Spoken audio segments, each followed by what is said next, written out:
ఆ అంశం గురించి కూడా మాట్లాడే ప్రయత్నం చేద్దాం. Seshu sir, good evening. చూస్తున్నాం, జరుగుతున్న అంశాలన్నీ చూస్తున్నాం. అయితే ఇక్కడ ఇంకొక అంశం కూడా తెరపైకి వస్తుంది. ప్రతిపక్ష నేత రాహుల్ గాంధీ చేసిన వ్యాఖ్య, ఇప్పటి వరకు ఇన్ని పేపర్ లీకేజీలు జరిగితే ఎవరినైనా శిక్షించారా అంటే ఆ పరిస్థితి లేదు అంటున్నారు రాహుల్. ఏం సార్, ఏం జరుగుతుంది అంటే, ఓవైపు నేను ఇందాక రవికిరణ్ గారికి చెప్పినట్టుగా ప్రధాని మాటలను దేశమంతా ఆలకిస్తుంది. చాలా సందర్భాల్లో కోవిడ్ సమయంలో అవ్వచ్చు, దేశం ఇబ్బందుల్లో ఉన్నప్పుడు అవ్వచ్చు, మొన్న భాగ్యనగరానికి వచ్చి పొదుపు మంత్రాన్ని చెప్పినప్పుడు అవ్వచ్చు, ప్రజలు ప్రధాని మాట విన్నారు. ఈ అంశంలో కూడా ప్రధాని కొంత చొరవ తీసుకొని మాట్లాడుంటే బాగుండేది అన్న టాక్ కూడా వినిపిస్తోంది. సో ఎందుకని ఆ అంశం ఎందుకు తెరపైకి రాలేకపోయింది? అండ్ విద్యార్థులకు సంబంధించి ఒక పరీక్షను నిర్వహించుకోలేని పరిస్థితికి మనం వెళ్ళిపోయామా? అందరికీ నమస్కారం.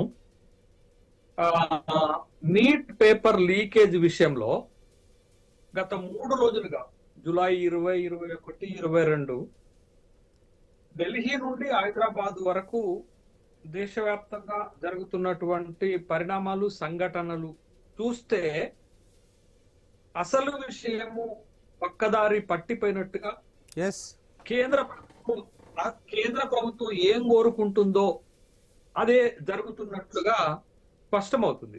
ఎందుకు నేను ఏమంటున్నానంటే, ఈ అంశము, ఈ సమస్య విద్యార్థుల జీవితాలకు, భవిష్యత్తుకు సంబంధించింది.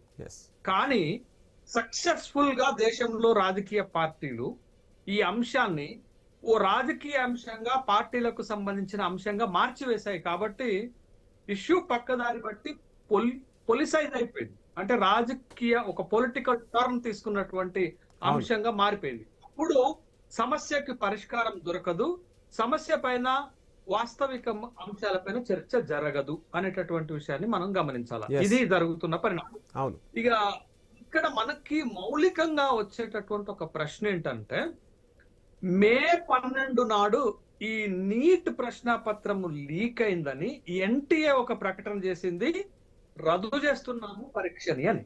అప్పటి నుండి జూలై 20 వరకు, అంటే ఈ 70 రోజులు కేంద్ర ప్రభుత్వము వ్యవహరించినటువంటి తీరు ఏంటిది, ప్రధానమంత్రి స్పందించిన తీరు ఏంటది, ఆ శాఖ మంత్రి ధర్మేంద్ర ప్రధాన్ తీసుకున్న బాధ్యత ఏంటది, ఈ టెస్ట్ నిర్వహించినటువంటి నేషనల్ టెస్టింగ్ ఏజెన్సీ చేపట్టినటువంటి చర్యలేంటి అనేది గనక మనం చూస్తే, దీంట్లో 131వ రాజ్యాంగ సవరణ పార్లమెంటులో ఆమోదం పొందనటువంటి క్షణంలో మరుసటి రోజే ప్రధానమంత్రి గారు, ఇది ఒక ముఖ్యమైనటువంటి సమస్య, దేశంలో మహిళా రిజర్వేషన్ అదేవిధంగా డీలిమిటేషన్ కు సంబంధించినటువంటి ఈ బిల్లు ఓడిపోయింది, ఇది దేశానికి ఎంత ప్రమాదకరము అనేటటువంటి విషయం ప్రజలను ఉద్దేశించి ప్రసంగించారు మీడియా ద్వారా.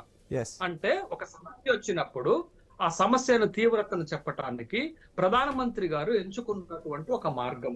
బట్ నేను అడుగుతున్నాను, ఈ దేశంలో 22 లక్షల మంది విద్యార్థులు రాసినటువంటి ఒక ప్రశ్నాపత్రం, ఇంతకంటే పెద్ద పరీక్ష ఈ దేశంలోనే లేదండి. మరి అలాంటి ప్రశ్నాపత్రము లీక్ అయినప్పుడు భారత ప్రధానమంత్రి ఈ పిల్లల విషయంలో, వాళ్ళ భవిష్యత్తు విషయంలో భరోసా ఇచ్చే విధంగా ఒక్క మాటన్నా మాట్లాడారా అనేటటువంటిది ఒక ప్రశ్న.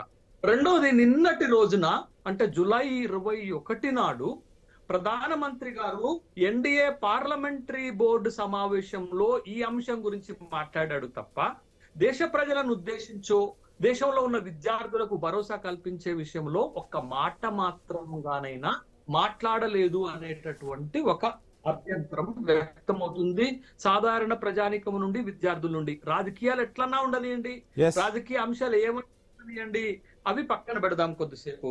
రెండోది, ధర్మేంద్ర ప్రధాన్, ఈ శాఖను నిర్వహిస్తున్నటువంటి ధర్మేంద్ర ప్రధాన్ రాజీనామా చేయాలని అడుగుతున్నారు. ఎందుకు అడుగుతున్నారు అని అంటే, కేవలం ఒక్క నీట్ ప్రశ్నపత్రం మాత్రమే లీక్ అవ్వలే, సిరీస్ నీట్ లీక్ అయింది.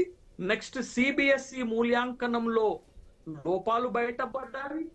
నెక్స్ట్ క్యూట్ పరీక్షని ప్రభుత్వం నిర్వహించలేకపోయింది, ఎన్టీఏ నిర్వహించలేకపోయింది. ఈ సిరీస్ ఆఫ్ ఉన్నటువంటి సందర్భంలో దేశంలో ఉన్నటువంటి యువత ఒక ప్రధానమైనటువంటి డిమాండ్ ని బయటకు తీసుకొచ్చింది. కనీసం బాధ్యతగా మీరు విద్యాశాఖ మంత్రి పదవికి రాజీనామా చేస్తే సమస్య పరిష్కారం అవుతుందా అని సన్నాయి నొక్కులు నొక్కుతున్నారే.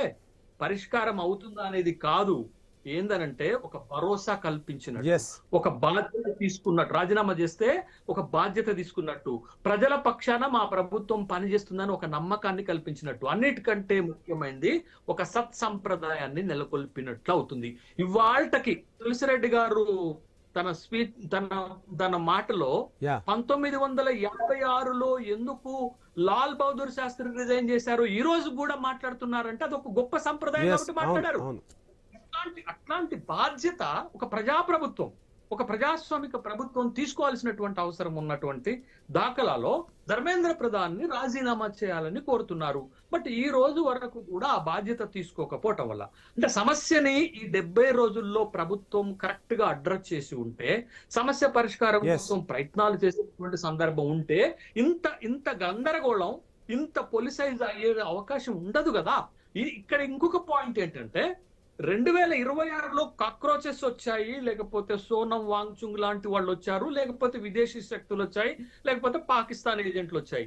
కానీ ప్రభుత్వానికి ఒక అవకాశం కూడా ఇచ్చారు కదండి ఈ దేశ ప్రజలు. 2024లో బీహార్లో నీట్ ప్రశ్న పత్రాన్ని లీక్ చేస్తే, ఈ దాని మీద ఎంక్వైరీ జరిగితే, అరెస్టులు జరిగితే, ఇవాళ మీరు 2024లో కె రాధాకృష్ణన్ ఇస్రో మాజీ చైర్మన్ తోటి ఒక కమిటీ వేస్తే ఆ కమిటీ 101 సిఫారసులు చేసినటువంటి సందర్భాన్ని చూశారు కదా.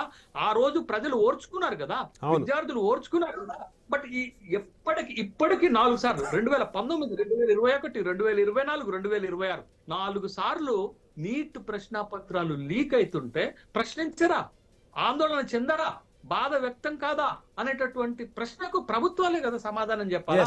రెండోది చాలా కీలకమైన అంశం వంశీ, ప్రశ్నకు ప్రశ్న సమాధానం అవుతుందా? ప్రశ్నకు ప్రశ్న సమాధానం అవుతుందా? అయ్యే ఆ రోజుల్లో ఆ ప్రభుత్వాల హయాంలో లీక్ అయినవి ఇప్పుడు కూడా లీక్ అవుతున్నాయి. అంటే వాళ్ళ వైఫల్యం వాళ్ళు ఒప్పుకోవాలి, మీ వైఫల్యం మీరు ఒప్పుకుంటే మధ్యలో బాధితుల పక్షాన ఎవరుండాలా, బాధితుల సమస్యను ఎవరు తెలుసుకోవాలా? కాబట్టి వాళ్ళ ప్రశ్నకు ప్రశ్న సమాధానం కాదు, ప్రశ్నకు జవాబుదారీతనం కావాలి. ఆ జవాబుదారీతనం కోసమే ఇవాళ ఈ దేశంలో ఉన్నటువంటి యువత. ఇంకొకటి ఏమంటారంటే, చాలా విచిత్రమైనటువంటి ఆర్గ్యుమెంట్, వాదన బయటకు వస్తుంది. అరే ఢిల్లీ పార్లమెంటును ముట్టడించే దాంట్లో నీటి విద్యార్థులు ఎక్కడ అంటున్నారు. అప్పమండి నీటి విద్యార్థులు ఎవరండి? వాళ్ళు 16-17 సంవత్సరాల పిల్లలండి. వాళ్ళ తరపున యువత బాధ్యత తీసుకుంది, వాళ్ళ తరపున తల్లిదండ్రులు బాధ్యత తీసుకున్నారు, వాళ్ళ తరపున ప్రజాస్వామికవాదులు బాధ్యత తీసుకున్నారు. ఆ మళ్ళా ఇలాంటి సంఘటనలు పునరావృతం కాకుండా వాళ్ళు ఉద్యమాలు చేస్తున్నారు. What is wrong in this process? ఈ ప్రాసెస్ లో నష్టం రాంగ్ ఏంటి, అభ్యంతరాలు ఏంటి అనేటటువంటి ప్రశ్నకి ఏం సమాధానాలు దొరుకుతాయి? కాబట్టి వాళ్ళ ఒక బాధ్యత ప్రభుత్వం తీసుకొని ఉంటే సమస్య ఇంత దూరం వచ్చేదా అనేటటువంటి దానికి సమాధానం దొరకట్లేదు వంశీ. సమాధానం బాధ్యత ప్రభుత్వాందే. మాట్లాడదాం సార్ ఈ అంశం గురించి మాట్లాడుతూ